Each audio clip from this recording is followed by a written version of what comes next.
नमस्कार, स्वागत करती हूँ आप सभी का भारत 24 पर। मैं हूँ आपके साथ पूर्णिमा मिश्रा और वक्त है वंदे भारत का, जिसमें आज बात होगी कई अहम खबरों पर। और सबसे पहले आपको पाकिस्तान में भारत के एक और मोस्ट वांटेड आतंकी के खात्मे की पूरी इनसाइड स्टोरी दिखाने वाले हैं। आखिर कौन है जो भारत के दुश्मनों को पाकिस्तान में चुन चुनकर खल्लास कर रहा है? वो अनजान किलर कौन है जो पाकिस्तान में छिपे बैठे आतंकियों को मौत के घाट उतार रहा है? और इस बार नंबर था पठानकोट अटैक के मास्टरमाइंड शाहिद लतीफ का। क्या है आतंकी शाहिद लतीफ का खूनी कारनामा, आपको दिखाएंगे डिटेल में। और दूसरी खबर होगी मुश्किल में है आप। मनीष सिसोदिया जैसा हाल आम आदमी पार्टी के सांसद संजय सिंह का भी होगा क्या?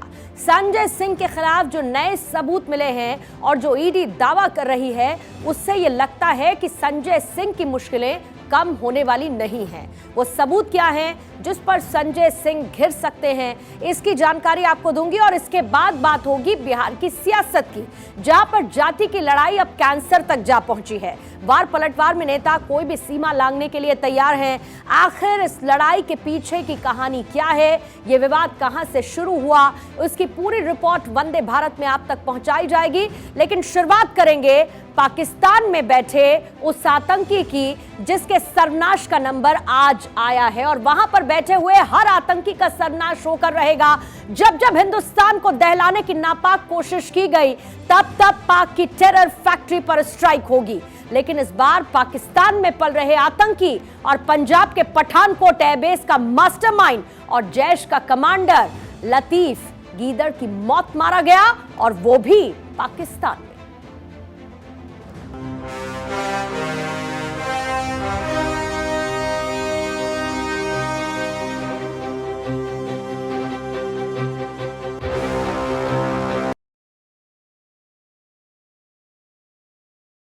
गया पठानकोट हमले का मास्टरमाइंड।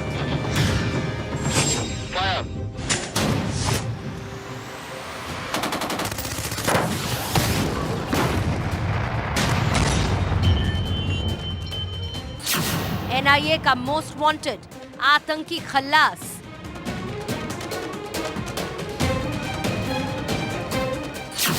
पाकिस्तान में जैश कमांडर शहीद लतीफ का गेम ओवर।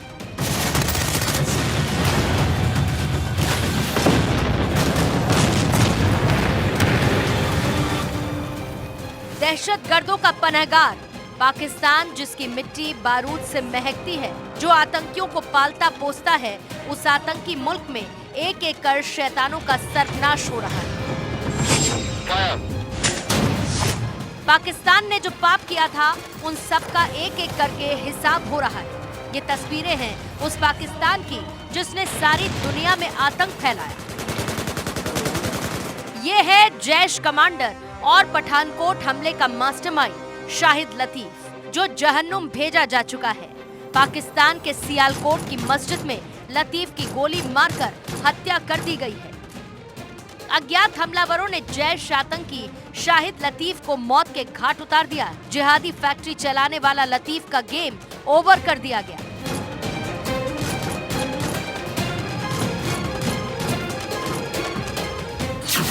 पठानकोट एयरबेस पर हमले का मास्टरमाइंड आतंकी शाहिद लतीफ ही था। 47 साल का शाहिद लतीफ एनआईए की मोस्ट वांटेड लिस्ट में शामिल था। आतंकी मामलों में लतीफ की जांच एजेंसी तलाश कर रही थी।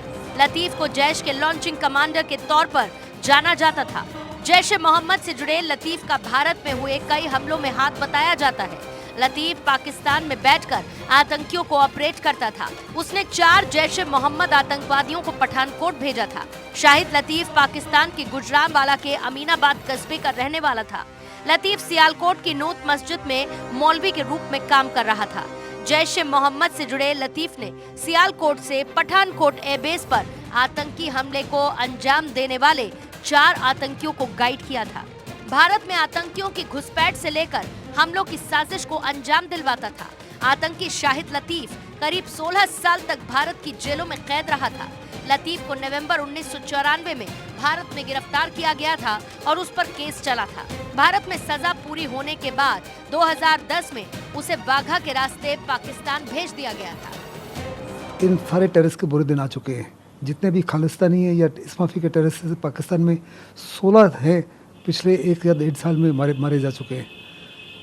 अभी इसकी वजह से हाफिज़ सईद, दाऊद इब्राहिम, मसूद अज़हर और सलालुद्दीन सबके लाले पड़े हुए हैं जान के। सबको साफ तौर पर नज़र आ रहा है कि लेयर्स ऑफ प्रोटेक्शन के बावजूद भी इनको मारा जा रहा है। 2 जनवरी 2016 पंजाब का पठानकोट एयरबेस।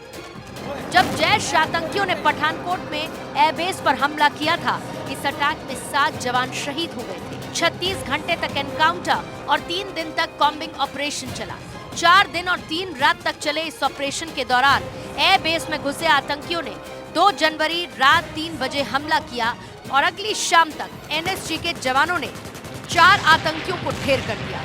बाकी बचे 2 आतंकी रुक रुक कर फायरिंग करते रहे। ये ऑपरेशन इतना बड़ा था कि इस ऑपरेशन में 300 एनएसजी कमांडो लगाए गए थे।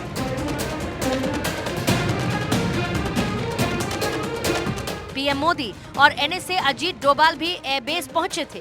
हमले के वक्त रक्षा मंत्री रहे मनोहर पर्रिकर ने खुद एयरबेस पहुंचकर ऑपरेशन के पूरा होने की जानकारी दी थी। पाकिस्तान आतंकवाद की फैक्ट्री है। पीओके पर अवैध कब्जा करके बैठा पाकिस्तान वहीं से आतंकवादियों को भारत भेजता था, लेकिन कश्मीर से आर्टिकल 370 हटाकर आतंकवादियों के मसीहा पाकिस्तान और कश्मीर के आतंकवादियों को पनाह देने वालों पर ताबड़तोड़ एक्शन हो रहे हैं।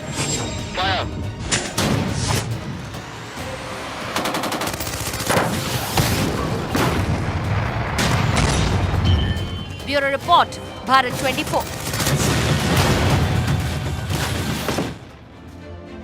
आम आदमी पार्टी के सांसद संजय सिंह की मुश्किलें बढ़ती जा रही हैं। संजय सिंह 13 अक्टूबर तक ईडी की रिमांड में हैं और इसी बीच संजय सिंह के करीबी सर्वेश मिश्रा को ईडी ने दूसरी बार पूछताछ के लिए बुलाया है। उधर आम आदमी पार्टी के विधायक दिलीप पांडे ने ईडी पर गंभीर आरोप लगाते हुए कहा कि संजय सिंह को मारने की कोशिश हो रही है। ईडी ने संजय सिंह के मामले में कुछ अहम दस्तावेज भी पेश किए हैं। ईडी ने कोर्ट से कहा कि संजय सिंह के खिलाफ नए सबूत सामने आए, जिसके लिए उनसे और पूछताछ की जानी चाहिए। ईडी ने आरोप लगाया कि तथ्य एक शराब बिजनेसमैन के दावे से जुड़ा हुआ है, जिससे संजय सिंह के करीबी सहयोगी ने 4 करोड़ की मांग की थी। ईडी के मुताबिक बिजनेसमैन ने उन्हें बताया कि संजय सिंह ने पैसे के बदले कई शराब लाइसेंस दिए थे। अब इसके बाद सवाल भी उठता है। इन दावों के बाद सवाल यह है कि ईमानदार होने का दावा करने वाली आम आदमी पार्टी फंस गई है। दिल्ली शराब घोटाले ने केजरीवाल सरकार की पोल खोल कर रख दी है। संजय सिंह से पूछताछ में कई और खुलासे हो सकते हैं, जिसकी कोशिश ईडी की तरफ से हो रही है। क्या 13 अक्टूबर के बाद संजय सिंह की रिमांड और ज्यादा बढ़ेगी? क्या संजय सिंह सलाखों के पीछे जा सकते हैं? क्या जांच की आंच केजरीवाल तक भी पहुंचेगी? क्योंकि गवाह से संजय सिंह का आमना सामना होगा और सीसीटीवी कैमरों से लैस जगह पर पूछताछ होगी और परिजनों और वकीलों को इसी बीच में मिलने की छूट दी गई है और 200 जीबी का डिजिटल एविडेंस भी मिला है। तो मामले में आगे क्या क्या होगा, आपने ये देखा। ईमानदार होने का दावा करने वाली आम आदमी पार्टी एक तरफ जहां पर फंसती हुई नजर आ रही है, लेकिन गवाह से जब संजय सिंह का आमना सामना होगा तो ऐसी बहुत सारी चीजें होंगी जो खुलकर सामने आएंगी। हालांकि इसी बीच में परिजन मिल सकते हैं, वकील मिल सकते हैं, इसको लेकर जरूर छूट दे दी गई है। इधर संजय सिंह पर जैसे जैसे ईडी का शिकंजा कसता जा रहा है, वैसे वैसे सियासत चरम पर जा पहुंची है। आम आदमी पार्टी का कहना है कि ईडी बीजेपी की रूल बुक को फॉलो कर रही है। संजय सिंह को मेंटली टॉर्चर किया जा रहा है। वहीं बीजेपी का मानना है कि शराब घोटाले में आम आदमी पार्टी पूरी तरीके से लिप्त है। पहले भी कहता रहा हूं कि धोता चना बाजे घना। संजय सिंह संसद के अंदर भी और संसद के बाहर भी कभी गंभीरता से बात नहीं करते। वो उनके व्यवहार को दिखाता है। जांच एजेंसी अपना काम कर रही है। आपने शराब नीति के सौदे में घालमेल किया है, भ्रष्टाचार किया है, ये बात सच है। और कुछ दस्तावेज जांच एजेंसी को मिले भी हैं, जहां लाइसेंस दिलाने के बारे में कुछ लेन देन का भी जिक्र है। तो जांच एजेंसी अपना काम कर रही है। तो अब संजय सिंह, अरविंद केजरीवाल, इनके पास कुछ है नहीं बचाने को, तो अपनी फेस सेविंग के लिए कुछ भी कहेंगे। तो अनाप शनाप बोलना उनकी आदत है। आदेश है। आप समझिए कि ईडी के नियमों, कानूनों, प्रक्रियाओं के ऊपर कौन बैठा हुआ है जो ईडी को इस तरह से प्रक्रियाओं का, प्रोसेसेस का उल्लंघन करके आदेशित कर रहा है। मतलब कानून की, नियम की बात हो तो बात समझ में आती है, बट ऐसा लग रहा है कि ईडी कोई बीजेपी की बनाई हुई रूल बुक फॉलो करने की कोशिश में लगी हुई है और ऐसा करने के क्रम में वो कानूनों नियमों को भी ताक पर रख दे रहे हैं। बताइए, मेंटल टॉर्चर किया जा रहा है। परिवार का अधिकार है मिलना, परिवार को मिलने के नियत समय पे पहुंचने के बावजूद उनको उनके अधिकार से वंचित किया जा रहा है। जो कहा जा रहा है कि वहाँ का जो मैंने शराब से संबंधित कानून है उसमें पैसे लिए गए, तो पैसे कहाँ गए? जिनको आप अभियुक्त बना रहे हैं कि इन्होंने मैंने उसमें मदद किया, घोटाले में शामिल थे, तो राशि तो दिखाइएगा। तो उसमें जो इन्होंने हासिल किया है वो कहाँ है? वो कहीं दिखाई नहीं दे रहा है। और आप जो है झूठा एक आरोप लगा करके सबको बंद किए हुए हैं। सुप्रीम कोर्ट ने 2 दिन पहले जब ईडी से कहा कि जिस तरह की दलीलें आप दे रहे हैं वो 2 मिनट भी नहीं टुकेंगी, ये तब जब ईडी की गिरफ्त में लगभग 8 महीने से मनीष सिसोदिया जी, जो दिल्ली के उप मुख्यमंत्री हैं, देश के लोकप्रिय शिक्षा मंत्री एक राज्य के रह चुके हैं, वो 8 महीने से हैं। ऐसे में ये स्पष्ट हो गया है कि भारतीय जनता पार्टी सीबीआई और ईडी को बजरंग दल की तरह समझती है कि कहीं भी बिना किसी नियम कानून के उसको बढ़ा दिया जाए, उससे किसी को परेशान किया जाए और उसके ऊपर आरोप लगाया जाए। आज जो संजय सिंह जी के साथ हो रहा है वो सिर्फ इसलिए हो रहा है कि वो नरेंद्र मोदी जी के one nation one businessman plan, Adani scam के खिलाफ लगातार बोलते रहे हैं। देश की किसी भी एजेंसी के द्वारा की गई कोई भी कार्रवाई उनको अधिकार क्षेत्र में है और कानूनी दायरे में अगर वो काम करते हैं तो जिसके कंसर्न के यहाँ पे है उसकी जिम्मेदारी बैठती है कि वो अपने दस्तावेज दिखाएं और सिद्ध करें और कानून के हिसाब से अपने कामों को पूरी करें। और अगली खबर है बिहार से, जहां पर जातीय गणना को लेकर सियासत गरमाई है। जाति जनगणना के पक्ष और विपक्ष में बयानबाजी तो सामने हो ही रही है, लेकिन अब बात जातीय जनगणना के सियासी गलियारे से होते हुए पर्सनल वार पलटवार तक आ पहुंची है। बिहार में कोई किसी को कैंसर बता देता है तो कोई किसी से उसकी हैसियत पूछ रहा है।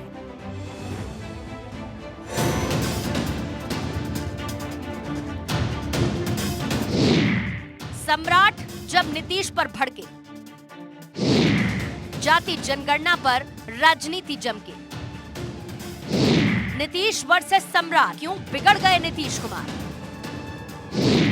कैंसर वर्सेस हाफ पैंट वाला वार पलटवार। बीजेपी के प्रदेश अध्यक्ष सम्राट चौधरी ने मुख्यमंत्री नीतीश पर लालू यादव पर पलटवार करते हुए आरोप लगाया कि नीतीश और लालू बिहार में जातीय जनगणना के जरिए बैकवर्ड फॉरवर्ड करना चाहते हैं। साथ ही ये भी कहा कि मेरे पिता जब देश की सेना में थे तब नीतीश कुमार हाफ पैंट पहनते होंगे। सम्राट का ये बयान नीतीश के उस पर्सनल कमेंट पर आया है जो नीतीश ने सम्राट चौधरी और उनके पिता पर किया था। जनता जब संकल्प ले चुकी है, भारतीय जनता पार्टी के नेतृत्व में आपको उखाड़ कर फेंकना है, और आप कह रहे हैं, अरे आपको तो लालू यादव कितना कुटवाए थे याद है ना? गरौल में लालू यादव जी के गुंडों ने किस तरह नीतीश कुमार जी को पीटने का काम किया था, ये उनको याद करना चाहिए। और लवकुश समाज ने नीतीश कुमार जी को प्रतिष्ठा देकर मुख्यमंत्री बनाया, लवकुश समाज ने गद्दी तक पहुंचाया, और ये किसी के नहीं हुए। अब किसके हुए? लालू प्रसाद जी के बेटे के हुए। लालू प्रसाद जी को बेटा को उत्तराधिकारी माना है। आप मानते रहिए, बिहार की जनता इसका हिसाब करे। तो हम लोगों ने करवा दिया है। अब आप देख रहे हैं ना कि अन्य राज्यों में भी इसकी पूरी चर्चा हो रही है, और हम लोगों ने तो जो भी था, अब 9 पार्टियां थी, सबका मीटिंग करके भी सब बात बता दिया गया। और जब हाउस शुरू होगा तो एक एक हाउस में भी पूरा डिटेल, अब सब लोगों को जो भी किया गया है ना, आर्थिक स्थिति का भी, हर एक परिवार का, जिसमें सभी जातियों का है, वो सब का उसी समय पूरा का पूरा सब करके और हाउस में भी रख दिया जाएगा। लालू के कैंसर वाले बयान पर बिहार में एक नई सियासत शुरू हो गई है। भारतीय जनता पार्टी को नया मुद्दा मिल गया है। जातीय गणना की रिपोर्ट का विरोध करने वालों के खिलाफ लालू यादव ने टिप्पणी की थी, जिसका बीजेपी ने करारा जवाब दिया है। बीजेपी के प्रदेश अध्यक्ष ने लालू यादव को राजनीतिक कैंसर बता दिया। सम्राट चौधरी के बयान के बाद लालू प्रसाद यादव के बड़े बेटे तेज प्रताप यादव तमतमा गए। तेज प्रताप यादव ने कहा कि सम्राट चौधरी की हैसियत क्या है। तेज प्रताप यादव ने कहा कि सम्राट चौधरी कौन होते हैं। बोलने वाले सम्राट पर बोलते बोलते तेज प्रताप उनके पिता पर भी टिप्पणी करने से नहीं चूके। हम ये कहना चाहिए, हमारे पिताजी पर टारगेट कर रहे हैं तो हम ये कहना चाहते हैं कि उनके पिताजी महाभारत में जो शकुनी जो थे महाभारत करवा दिए, 2 परिवार को लड़वा दिए, वो उनकी उपाधि है शकुनी चौधरी जी का।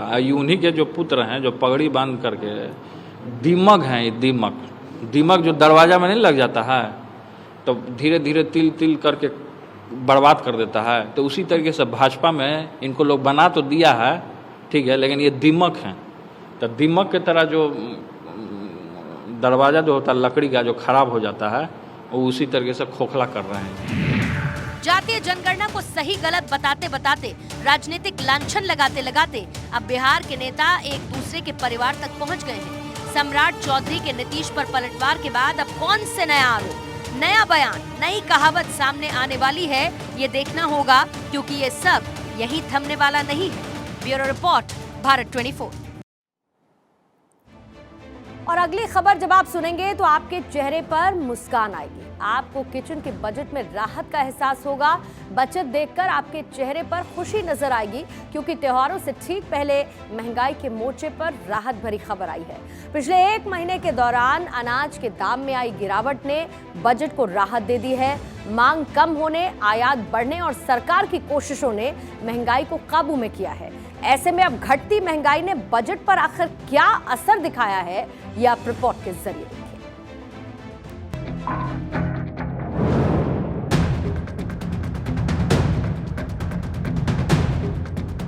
त्योहार से पहले बजट की टेंशन में कमी आई है। गिरते दाम से बटुए का वजन बढ़ने की उम्मीद है, क्योंकि महंगाई में आई कमी के बाद बाजारों से खुशखबरी मिलने की उम्मीद है। महंगाई में मिली इस राहत का सबसे ज्यादा असर दालों पर नजर आया। कभी आसमान छूने वाली दालों के दाम में गिरावट साफ दिखती है। अरहर की दाल की बात की जाए तो अभी ये दाल बाजार में सबसे महंगी है, लेकिन इसके दाम में भी 1 महीने के अंदर 4% की कमी आई। भाव में गिरावट की वजह ट्रेडर्स और प्रोसेसर्स के लिए भंडारण की अधिकतम सीमा तय किया जाना माना जा रहा है। अरहर दाल के भाव में अभी नरमी बने रहने की उम्मीद है, क्योंकि अफ्रीका से अरहर दाल की आपूर्ति बढ़ रही है, तो साथ ही चना और मसूर ने भी राहत दी है। इसी तरह पिछले 1 महीने के दौरान सबसे सस्ती दाल चना के भाव में भी 4% की गिरावट आई है। इसके अलावा मसूर दाल 2% से ज्यादा सस्ती हुई। आगे भी दाल में भी भाव नरम रहने की उम्मीद है। मसूर दाल को लेकर भी इसी तरीके के संकेत दिख रहे हैं। कभी अपनी कीमत से लाल कर देने वाला टमाटर भी अब बजट को बिगाड़ नहीं पाएगा। खाने का जायका बढ़ाने वाला टमाटर अब किचन में किल्लत नहीं पैदा करेगा, क्योंकि टमाटर खुदरा बाजार में अब 15 से 20 रुपए किलो के हिसाब से बिक रहा है। थोक बाजारों में टमाटर के भाव 3 से 6 रुपए किलो पर आ गए हैं। अगले 2 से 3 हफ्ते तक टमाटर के भाव में यही ट्रेंड रहने वाला है। कभी दोहरा शतक लगाने वाला टमाटर अब इतना सस्ता है कि लोग झोली भर भर कर खरीद सकते हैं। त्योहारों पर सस्ते दाम ने आवाम को राहत की सांस दी है। उम्मीद है कि आगे भी दामों की कमी चेहरे पर खुशी की वजह बनी रहेगी। Bureau report, Bharat 24।